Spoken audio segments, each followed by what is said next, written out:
What I built here is a way to pulse width modulate or square wave signal out anything from lighting control, voltage control, pulse width modulate a signal so I can run fuel injectors, anything that needs basically voltage control or square wave in order to operate. And I'll show you how it works. So what I have here is my on and off button. Switch it to on, pretty self-explanatory there. Then the actual operation of it is that we can select our duty signal, which is 4 and 3%. I got it at, put it at 5%. And my frequency is at 3 hertz currently. And this, I'll go over this piece in a minute, and where you can get it at, I'll put it in my description. Then when I set my hertz in my duty cycle, my frequency and my duty, I need to find a way to turn it on now. So I have these 3 buttons and switches to operate what I want to operate. So basically it's in the up position right now. So I have an up, basically this does nothing. And then the bottom one actually works. However, I did that for a reason because of the touch switch I'm using, which is this. Now, a lot of people may think that, oh, why'd you use the touch switch? Well, I used it because of the fact that the touch switch defaults to off every time you turn it off. So, as you could see, put it in the operation mode like I like. So this is default off, and every time the switch goes off and it comes back on, it's defaulted off, and I just turn it back on. Then this middle one does nothing, and the bottom one actually allows me to default on when I give it power. Now the red button is actually for intermittent or intermittent on either side. So basically I'll turn it on. I think it does nothing like that, but it has to be off.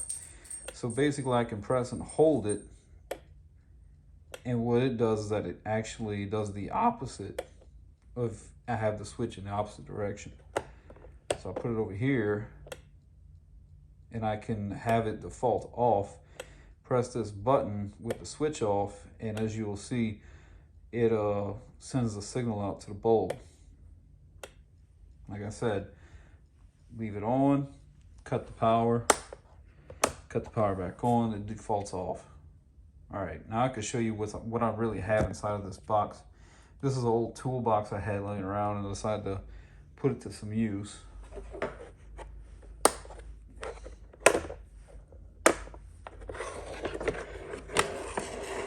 All right, I got some stuff going on here. So we're looking at the back of the touch switch, back of the three-way switch, touch switch, three-way switch, and then we have this little bitty button switch. And this isn't too good. I burnt the hell out of it. I had heat shrink on. I think I tried to burn it off. I don't remember. This is another piece that makes everything work. Basically, this is taking the signal from the signal generator, which is right here, and sends the signal to this so I can run from low voltage basic signal to a high voltage. So the wiring looks bad, but it's really not that bad. Another feature that I have in here in this box is, right, now it'll work. All right, so let's say these exposed wires over here, and I'm fooling with something and they accidentally touch. Well, I didn't do anything. That happened automatically. As you can see, I'll do it again. Back it up a little bit. So I'll touch these 2 wires together and I trip it out. A little safety feature I made into it. It's another part of the inside of it. I'll go to this mode, that way it's on, or it's off on by default. So it's always going to have an issue right there, right? So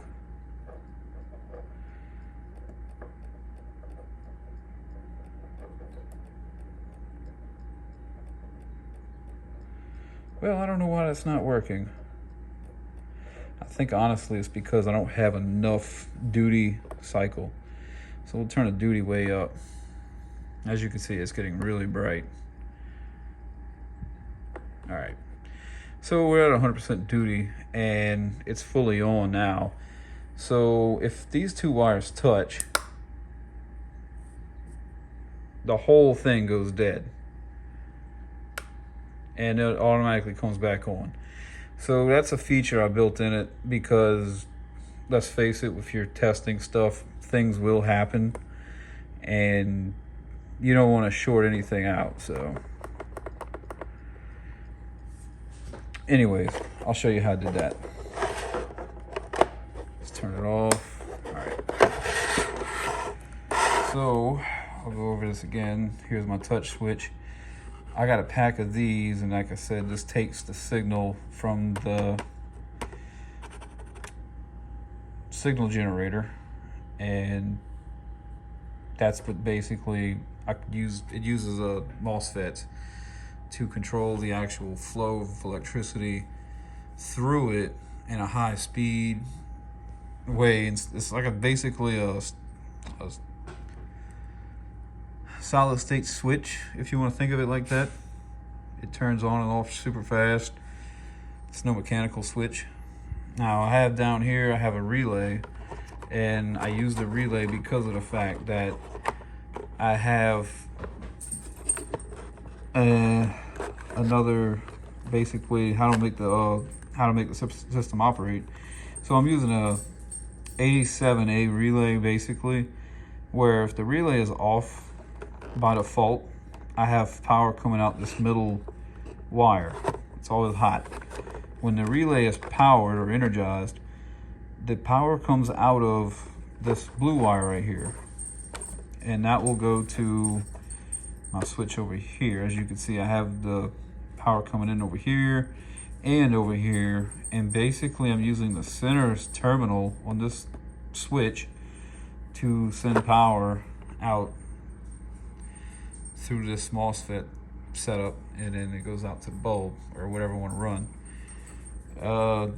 Another thing over here, so I have right here, this is just a regular on and off switch. This is the back side of it, and this is how I make this thing safely short out.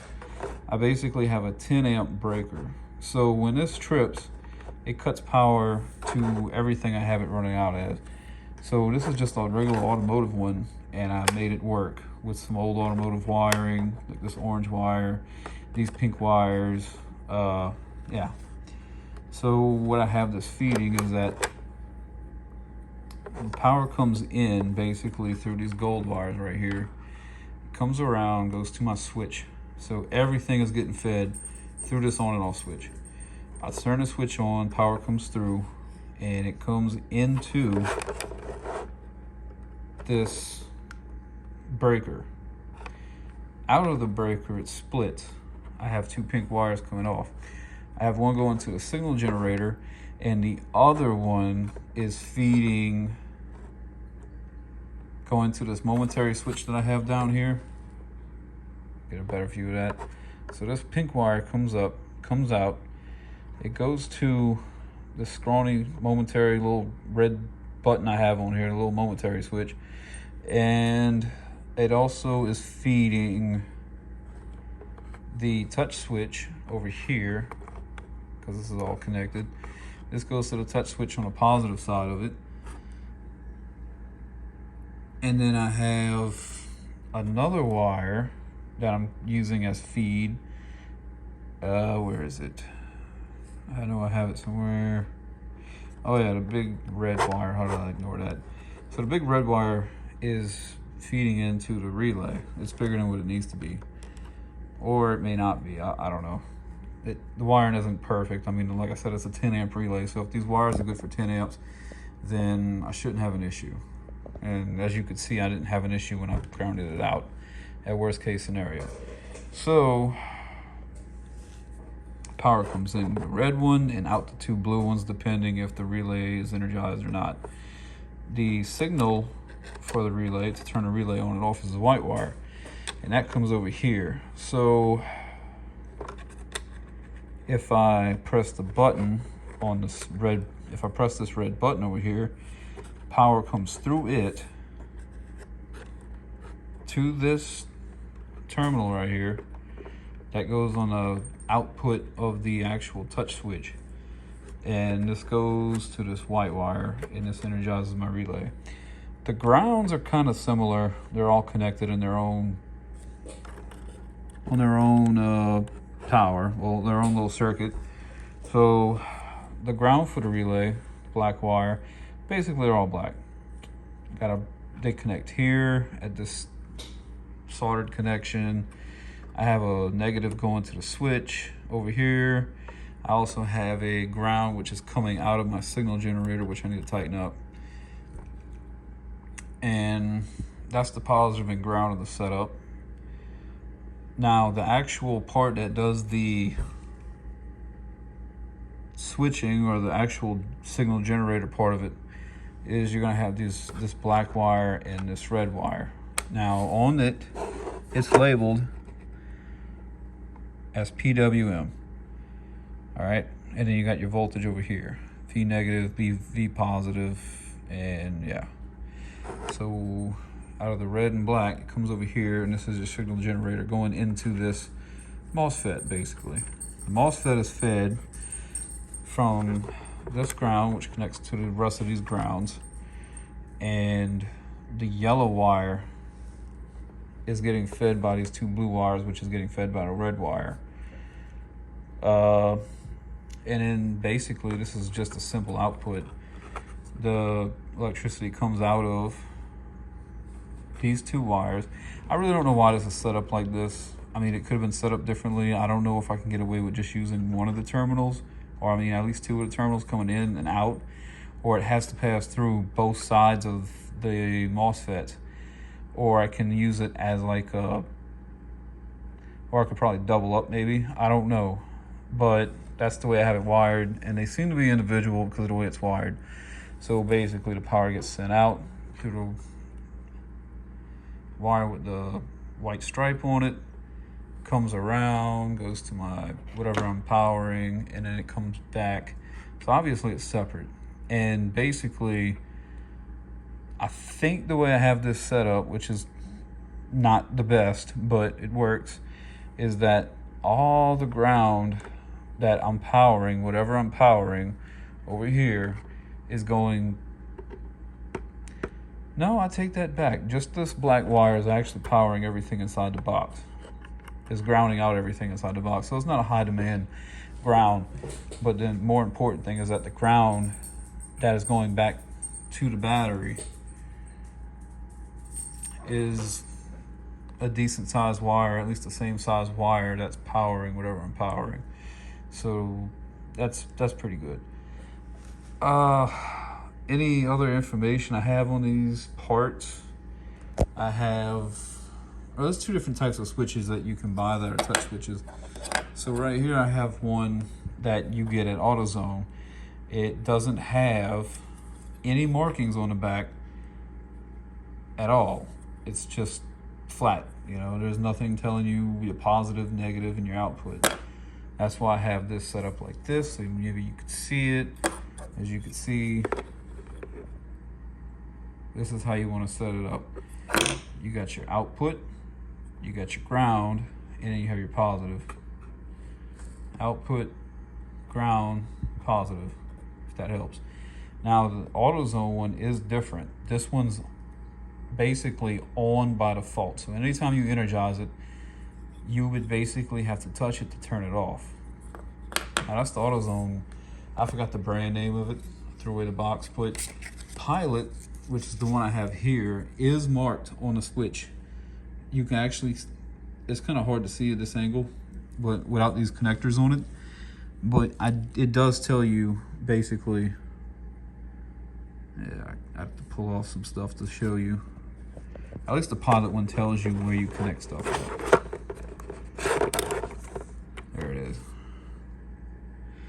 See, it says voltage positive out. So there's that. Here's the pilot instructions. 12 volt activated touch switch. And these are the instructions. Connect V1 to chassis ground. Okay, I did that kind of my own way. Connect the voltage positive to 12 volt power source. Battery fuse box. They even give you a layout of how it's supposed to be hooked up on the piece of paper they give you. So you, like I said, you got your positive, you got your negative, and you got voltage out. But this one does exactly what I showed you in the video, the Pilot brand, is that it actually defaults on when you turn on, well, off. It defaults to off. So whenever you have it on and you cut power to it, it'll, you turn it and give it out power again, it's going to default to on the off position. But the AutoZone one will default on. So that was actually not helping me, because that meant that there was a moment when this was on, when I turned everything on, that power would come through here and it would have to basically activate the relay for a second, a split second, but that was enough time to allow power to come from here all the way through here. And you know, if you got it set too high, you can obviously screw something up. So it's kind of like a safety thing. Or if I want to take this and put it into, let's say, a cigarette lighter or something like that, where I have power coming off a vehicle where it's switched power automatically, and I just want it to be on when it comes on, I mean, that's an option. Or I want it to be on when I tell it I want to be on by pressing the button. That's my option too, like I said. So like this, like I said, this would be, this is off by default, as you can see. And I can press this button and it's momentary, or I can turn it on and it stays on until I turn it off, and back on it's defaults to off. Well, I hope this helps. I'm gonna put parts in the description and where to buy them at. I think I got the PWM frequency generator off of eBay, where I got the MOSFETs at, this switch, and I would tell you where to get one of these three-way switches, but you can get them from AutoZone, and I got this one from AutoZone too. So I don't have links to that. Maybe if I find them, I'll put a link. The red button was just something I had laying around from one of those packages where you buy an LED strip and you test it out in the store. So that's where that came from, and it's not putting a whole lot of voltage through it. It's basically just turning on running to a relay to turn it on. So I hope this helps. If you have any questions, just leave me comments and I'll get to them whenever I get a chance. I'm not the best at making videos, but if this helps some people, that's great. I mean, if you want to see more video of me actually using the frequency generator, I can. There's actually a lot of information on the frequency generator. That's the brand name, and that's the website you can get it at. And this is its specs, if this helps you.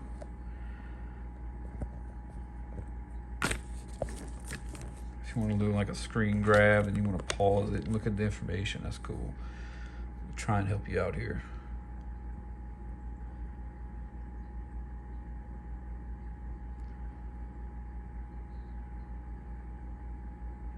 It's really not hard to hook up and use. It's pretty simple, straightforward, but there are a few options that you can use it in a way, like in different ways. I really don't have information for that, but there are pins in there that can be used for different things, and I assume like you can put a potentiometer on it and use that to adjust whatever you want to adjust. maybe I can save that for a later video, but honestly, there have different types of frequency generators that have a dial on them, so you can adjust what you want to adjust or make it different or do whatever you want to do. Like I said, that's default off or default on when I turn it on. Well, I guess I'll cut this video finally because it's running on 20 minutes. Thanks.